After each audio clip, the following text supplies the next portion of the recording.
सबकी बात बहुत इंपॉर्टेंट लगी। आप सहमत हैं इससे जो उन्होंने कहा कि अगर ज्यादा हिंदुत्व बीजेपी करेगी योगी जी के आने के बाद, अगर उस दिशा में ज्यादा गई तो मुसलमान फिर एकजुट हो जाएगा आम आदमी पार्टी की तरफ, और जो बीजेपी को उम्मीद है कि कांग्रेस कुछ अच्छा करे, जो आप कह रहे थे, वोट डिवाइड हो, एंटी केजरीवाल बीजेपी वोट, लेकिन देखिए एंटी बीजेपी वोट डिवाइड हो, बीजेपी वोट डिवाइड हो, वो उसको नुकसान होगा। मुझे नहीं लगता, मुझे लगता है कि दोनों चीजों पर केयरफुल चलेगी। ऐसा नहीं है कि भारतीय जनता पार्टी सिर्फ शराब घोटाला और सिर्फ शीश महल का मुद्दा उठा रही है। उसको पता है कि लोगों की समस्या क्या है, उसको पता है लोगों की दिक्कत क्या है।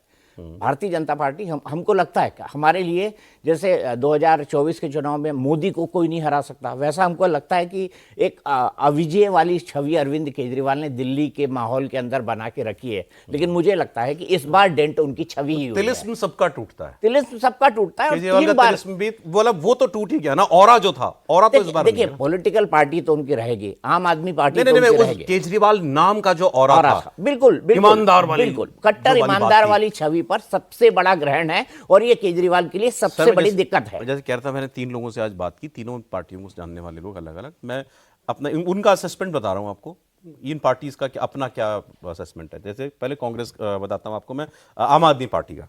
आम आदमी पार्टी इस स्थिति में अपने आप को मानती है इस वक्त कि हमारी 20 सीट तो डन है, ये हम हारते ही नहीं।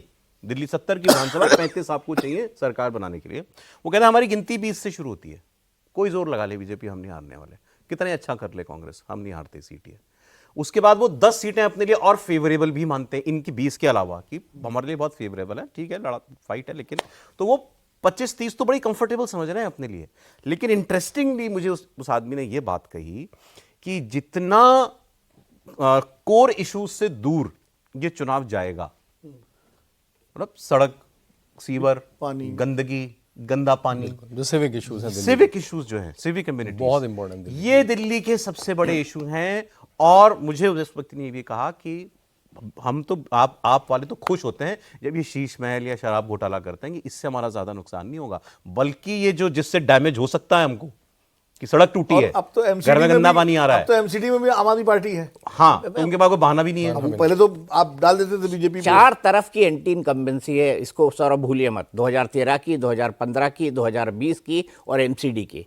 अब आप 13 वाली शायद ना मानो, लेकिन 15 और 20 की तो भाई, 13 तो बहुत 49 दिन सरकार, कांग्रेस को मानते नहीं फाइट में, मतलब आम आदमी पार्टी कह रही है 1-2% का इजाफा करने मेरे ख्याल से ये उनका नैरेटिव बिल्डिंग है। उनको भी पता है कि कांग्रेस उनके लिए दिल्ली में एक ठीक ठाक पोजीशन में है, 2020 की स्थिति में तो कम से कम नहीं है। और अरविंद केजरीवाल को यह भी पता है कि उनके नेता और उनके विधायकों के खिलाफ भी एंटी इनकम्बेंसी है। वो मैं मान रहे हैं, वो उसके बावजूद उनका कहना है कि हमारा 40-45 का फिगर है, हम लगता है सरकार बनाएंगे। अब भाई आदमी 62 से 40-45 मान रहा है तो ये तो मान ही रहा है ना कि मेरे को नुकसान हो रहा है। हाँ, लेकिन इतना नुकसान हो जाएगा कि मेरी सरकार चली जाएगी आम आदमी पार्टी।